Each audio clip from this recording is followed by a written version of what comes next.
Coming up on Politicat, a preview into next year's midterms, which could lead to a power shift in Washington. Plus, we take a deep dive into the Trump administration's boat strikes off the Latin American coast. And we have a panel with representatives on both sides of the aisle here at Northwestern. It's your politics right now.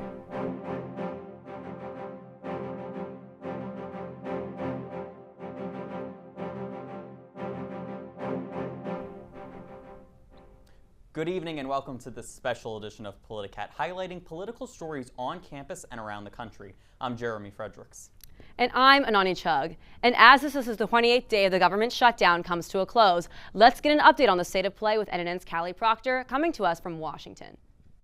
Thanks, Ananya and Jeremy. I'm here at the U.S. Capitol on what is now the 28th day of the government shutdown. That makes this the second longest shutdown in U.S. history, only being beat by the 2019 shutdown, which lasted for 35 days. It seems like Washington is at a stalemate, with the Senate having held its 13th procedural vote on a bill to end the impasse earlier today, but to no avail. The House has also not been in full session since September 19th, when House Republicans went on an extended recess. Since then, the halls of the Capitol have been pretty empty, and it's been difficult to get in touch with any lawmakers. House Speaker Mike Johnson has since refused to call lawmakers back into session, citing the need for the Senate to pass a bill the House has already approved. In the meantime, things have largely been quiet here on the Capitol. Back to you at the studio. Thanks, Callie. We will note that a judge has indefinitely blocked the administration's ability to fire federal workers during the shutdown. Joining us live in studio now is our own Ryan Weiss-Blum with more on the effects of the shutdown. Ryan? Thanks, Jeremy. On October 1st, the budget funding the government expired, initiating a government shutdown. Republicans and Democrats are yet to agree on a new budget that would reopen it. As a result, we are now in one of the longest government shutdowns in American history. Today is day 28 of the shutdown. The record set for the longest shutdown was 35 days during President Trump's first term.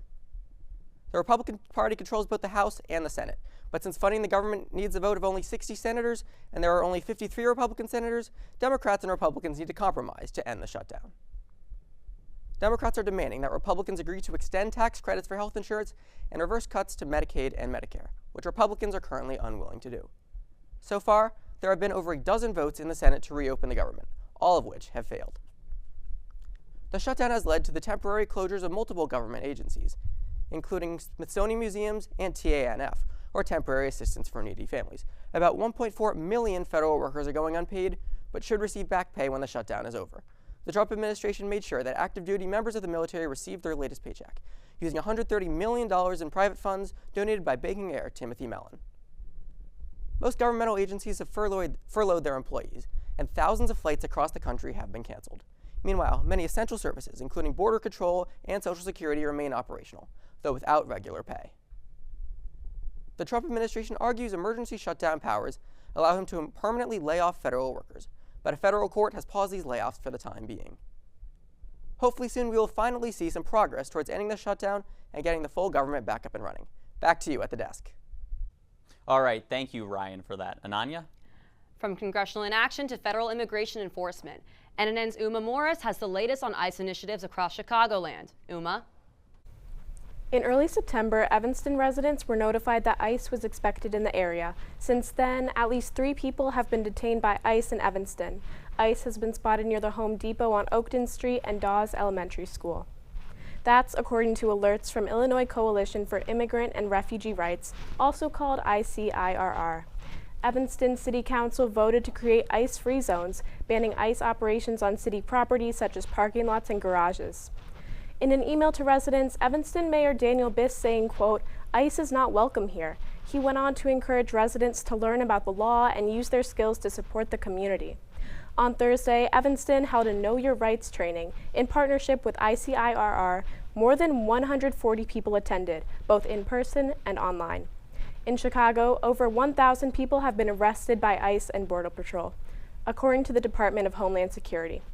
Michael Rodriguez is the alderman of Chicago's 22nd Ward, located on the southwest side, representing one of the city's largest Latino populations.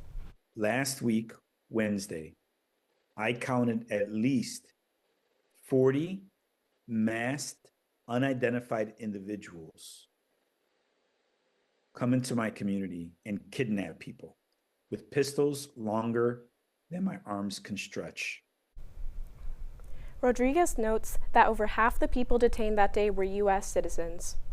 Operation Midway Bliss comes after Trump took to Truth Social in September, calling Chicago the most dangerous city in the world and saying that the city will soon be safe again. This effort is not creating safety. It's creating panic, mayhem, and a less safe environment in our community. Last week, Rodriguez's chief of staff, a U.S. citizen, was detained. The office did not know where she was for 7 hours. Governor Pritzker responded to the WTTW report saying, quote, "This isn't about crime or safety." According to Rodriguez, local businesses are down in sales, food vendors have disappeared, and families don't feel safe taking their kids to school. Local public schools have asked his office to help coordinate school pickup. Many people across Chicago are working to support the city's migrant community. They've been handing out flyers and whistles to alert people of ICE. A group called Cycling X Solidarity is buying out food vendors so owners can stay inside and distributing the food to Chicagoans in need. People are standing up against ICE. There have been protests here in Evanston, and west of Chicago, the Broadview ICE facility has been the site of repeated clashes between protesters and law enforcement. Back to you at the desk. Thanks, Uma. We will continue following ICE actions in Evanston and Chicago on air and on Instagram at @NNN_news. Out in international waters, the U.S. has conducted at least 9 strikes on alleged drug smuggling boats from Venezuela, resulting in 37 confirmed deaths. Let's take a look at these actions. Now, the Trump administration has been launching these attacks since September, all in this region. They claim that all these boats were smuggling drugs bound for the United States. Human rights organizations, including Human Rights Watch, say that the boat strikes are illegal and constitute extrajudicial murder. In recent days, Venezuelan President Nicolas Maduro has been calling on the U.S. to stop the attacks. He says that innocent civilians are on those boats and even made the plea in English to directly appeal to President Trump. The Trump administration says that it plans to continue with the strikes which, quote, protect Americans. And coming up, the Trump administration is pressuring sports leagues and the NCAA to change their policies. We'll explain how this is affecting college athletes.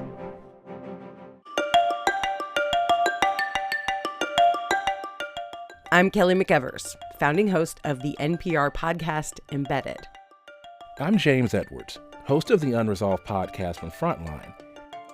I'm Antonia Cereijido, former senior producer of Anything for Selena podcast and current executive producer at Elias Studios.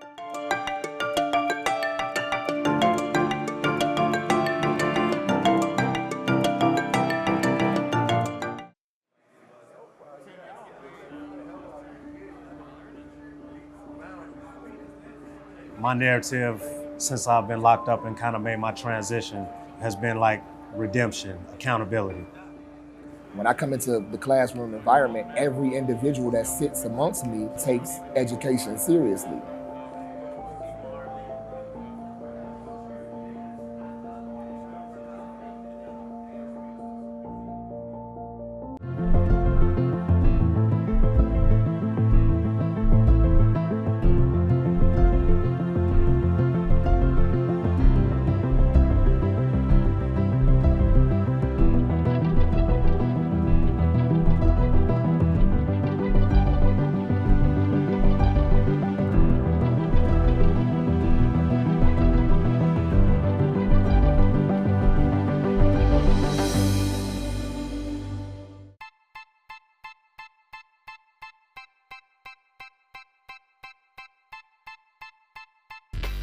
My relationship with Jonas is unique. We're from the same country, we're from the same city. Being a Northwestern alum, I think, has tremendous advantages in the sports industry. To me, that community, it's been with me for 20 plus years.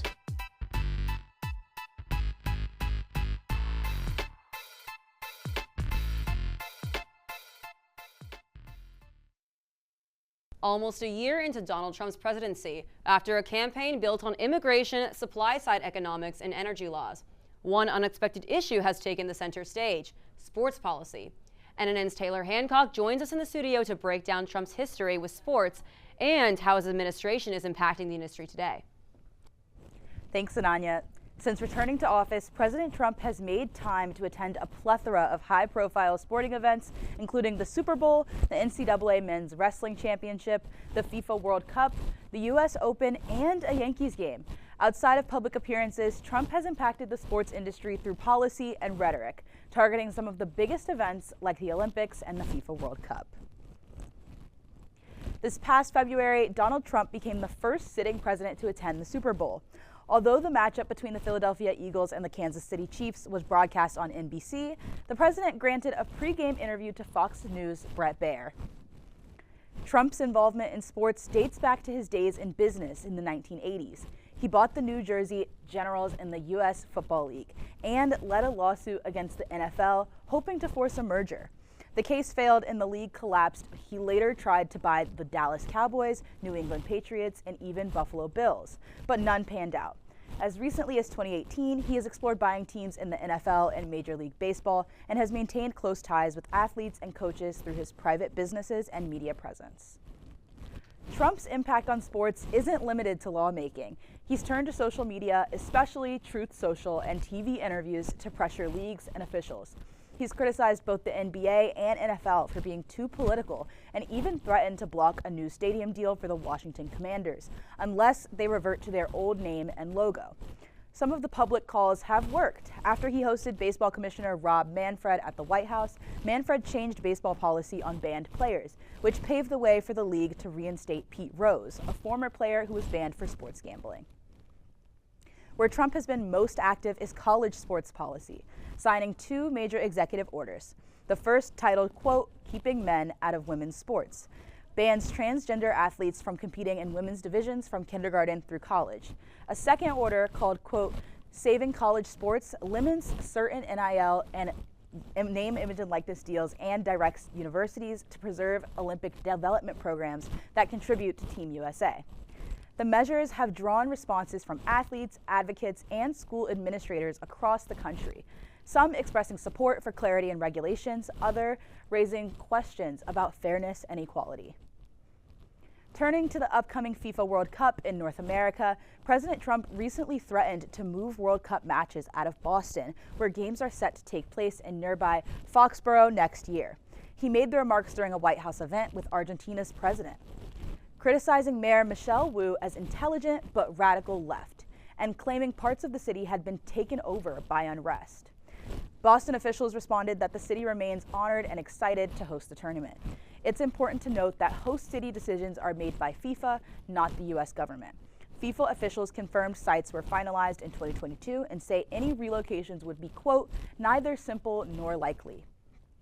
During that same event, President Trump suggested he might also move the 2028 Summer Olympics out of Los Angeles after his dispute with Governor Gavin Newsom over immigration enforcement. The president said relocating the Olympics would require, quote, "different permission because of the city's contract with the International Olympic Committee." Back in August, Trump signed an executive order establishing a White House task force to oversee Olympic planning.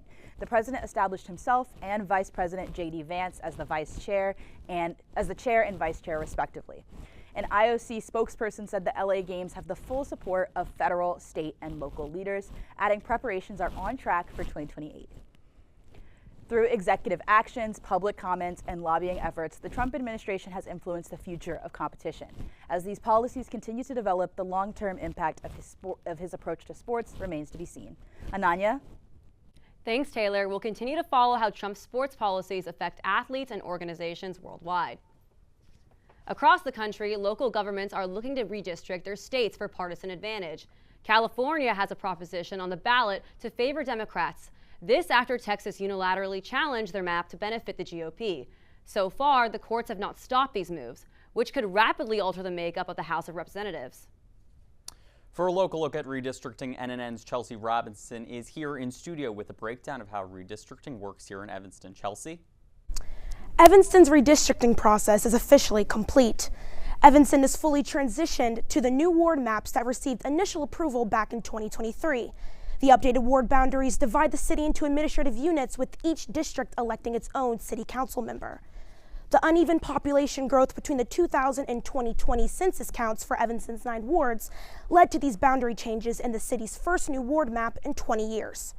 The updated boundaries reduce the population difference between its most and least populous wards from its previous 20.4% to less than 3%. The new district lines aim to ensure equal representation within the wards while also maintaining, quote, communities of interest. The redistricting first took effect for the 2025 general consolidated election in early April, with regular city services following suit in late May with the swearing in of the new Evanston Council. At this point, all city elections, representation, and services are aligned with the new boundaries. Evanston residents located near previous ward boundaries should be aware of changes in their council member representation. New district lines may affect what issues are prioritized, community identities, and voter turnout. Thanks, Chelsea. To find out your districts, go to the City of Evanston's website. We're joined now by our panel. There's Adam Durr from NU College Democrats and Luca Castler-Bustamante with NU College Republicans. They're here for a brief discussion, and we'll begin with redistricting. So, Luca, we're seeing a national movement of state legislators redrawing maps for partisan advantage. Do you support this, and do you think it's fair game for Democrats to do this in response? I don't support redistricting for partisan advantage. I think districts should be drawn based on geography and population to ensure fair elections. However, I do think it's fair game to redistrict in response. If this is the way the game is to be played, then we should try to win. Some deep blue states like Illinois and Massachusetts have 30 to 40% Republican votes, but virtually no representation. All right, what about you, Adam? Yeah, so of course I don't support partisan gerrymandering. I believe in democracy, I believe in free and fair elections, and I want to be very clear about this. I do not think that the Republican Party does. I mean, let's look at how this started. You have a man who tried to overturn the 2020 election by force, who has spent the last 10 months trying to turn the American government into an autocracy. And because he knows that there's still enough Americans who don't like that, he knows he's going to lose in 2026 if the elections are fair. So he goes to Texas, he goes to Indiana, he goes to North Carolina. He says, I need you to rig the election for me. And what do these patriotic, freedom-loving officials who are so concerned with election integrity say? They say, yes, sir, absolutely, anything we can do. It's a disgrace to the country. But if this is how they're going to play the game, you can be sure that the Democratic Party is going to fight back, and we're still going to win. All right, we know that California has that measure on the ballot to give them 5 seats after Texas did that earlier this summer. And our second question, I'm going to begin with you, Adam. So ICE agents have been detaining people without permanent legal status throughout the country. We've seen that here in Evanston, too. What actions do you think the federal government should do on immigration law? Yeah, so I believe we should deport anyone who is in this country illegally who has committed a crime. I also believe that we should prosecute businesses who employ illegal immigrants. But I also think that we need to fix our broken asylum system and provide a pathway to citizenship for people who are already here, who have established ties to the community and who have not committed any crimes. But beyond that, I do not think we should have these masked men who refuse to identify themselves terrorizing our communities or deporting people without due process. This is the same administration that sent a legal asylum seeker to El Salvador because he had a tattoo on his wrist of a crown that said Mom and Dad. It's a terrifying prospect, and it should shock the conscience of every American. What about you, Luca? If we don't have borders and laws, we don't have a country. If our laws aren't enforced, they are meaningless. Illegal immigration is a crime, and the punishment for it is deportation. The federal government should pursue deportation of all illegal immigrants, regardless of criminal status, and should do this as humanely and as efficiently as possible. State and local resistance to federal immigration authority, like we've seen in Chicago, not only endangers the safety of our residents, but also the integrity of our republic. All right, Luca with the Republicans, Adam with the Democrats. Thank you guys both for being here. And coming up next, federal troops are blocked from being deployed in Chicago for now, but could that change in the future? We'll explain after the break.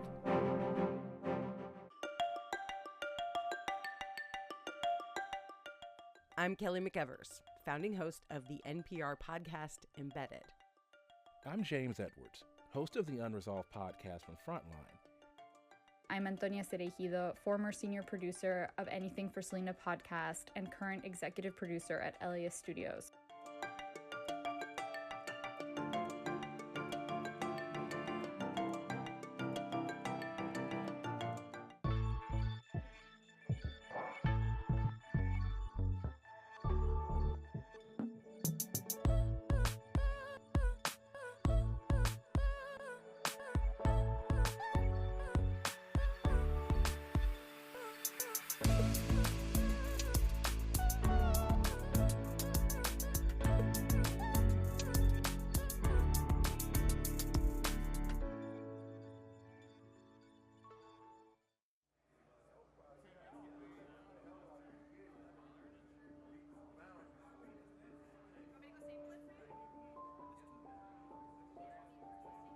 Trying to work my way out of the prison system was the most difficult challenge of my life.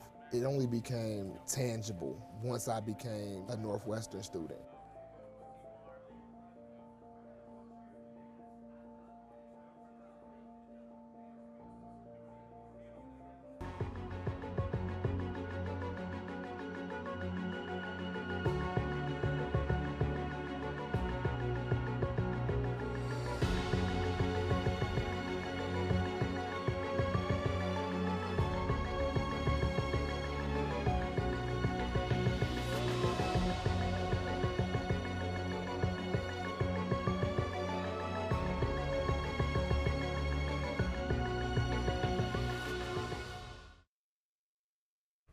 Welcome back. The midterms are over just a year away, but races are already heating up in Chicagoland. Here to break down some of the most notable ones is our Victoria Ryan. Victoria, what should we pay attention to this fall? Thanks, Ananya. I would say the most notable race to look at in the Evanston area as we gear up for the midterms is the Illinois 9th Congressional District, which includes Evanston. The race is already crowded. You can see some of the names here, but the two most prominent candidates are Evanston Mayor Daniel Biss and journalist and influencer Kat Abou-Ghazaleh. Overall, there's almost $5 million in reported fundraising for the race, with the majority of this money between the two frontrunners, Biss and Abou-Ghazaleh. Federal election data shows that these two are neck and neck in terms of fundraising, with each reporting well over $1 million. However, it's notable to mention where this money is coming from. The majority of Abou-Ghazaleh's donations are individual donations, these small dollar, less than $200 donations. Biss, on the other hand, has received over 90% of his funding from larger donations of more than $200. Now, where do these candidates stand in terms of polling? Internal polling from Abou-Ghazaleh's campaign and polling firm NDW Communications found that people are still largely undecided in this race. Biss has a slight lead among decided voters at a little less than 20% in favor. Abou-Ghazaleh is just outside the margin of error at 5 points behind. The Democratic primary will take place on March 17, 2026. Thanks, Victoria. Illinois will also be electing a new governor in 2026. NNN will be following these races for the next year. President Trump has deployed or threatened to deploy National Guard troops to U.S. cities. That includes here in Chicago. He argues that troops are there to protect federal property, crack down on crime, and support ICE agents. NNN's Paris Franzway is here in studio. So Paris, what is the latest on these developments? Jeremy, the National Guard is typically requested by state governors to provide support during emergencies like natural disasters or large-scale protests. But President Trump is going around the usual state-initiated request process and federalizing the Guard, sending them into Democrat-led cities without the consent of local officials. Trump first sent federal troops to Los Angeles back in June to respond to protests against ICE raids against California Governor Gavin Newsom's wishes not to deploy the National Guard. Trump recently authorized deployments to Portland, Oregon, and here in Chicago in response to protests at ICE detention centers. As of now, those deployments are temporarily blocked by federal court orders. And the legal rationale for these deployments, the Trump administration has been using Title 10, Section 12406 of U.S. Code. This allows the president to call in troops when there's a foreign invasion or a domestic rebellion. But the administration is limited by the Posse Comitatus Act of 1878. This prevents the military from being used to enforce civilian laws. And now this basically means that the National Guard can only support local law enforcement, not directly carry out law enforcement operations. These deployments have faced multiple legal challenges from states arguing that Trump has exceeded his authority under Title 10 because there's no domestic rebellion. But Trump disagrees. He's called Chicago, quote, a mess, and described Portland as, quote, war-ravaged. There's not any final decision in any of these legal cases. Focusing in on Chicago's legal fight, U.S. District Judge April Perry initially blocked the deployment through a temporary restraining order. Last week, Judge Perry extended that order indefinitely, and Trump has asked the Supreme Court to weigh in through an emergency ruling, and we're still waiting to hear if the Supreme Court will weigh in. One other way Trump could legally deploy federal troops to U.S. cities is through the Insurrection Act. This is an 1807 law allowing presidents to deploy the military or federalized National Guard troops domestically if, quote, unlawful obstruction makes it impossible to enforce laws, or if, quote, insurrection deprives people of their constitutional rights. If enacted, the Insurrection Act would override the Posse Comitatus Act. Last week, Trump said he has the right to invoke the Insurrection Act, but he has not done so yet. Specific words in the act like unlawful obstruction and insurrection are vaguely defined and could give Trump leeway to decide what actions count as an insurrection and trigger the Insurrection Act. All right, thanks, Paris. We'll continue to follow the latest on the ongoing legal challenges to National Guard deployments in Chicago and other U.S. cities. And that's all the time we have for tonight on Politicat. I'm Ananya Chug. And I'm Jeremy Fredericks. For all of us here at Politicat, thank you for joining us. Good night.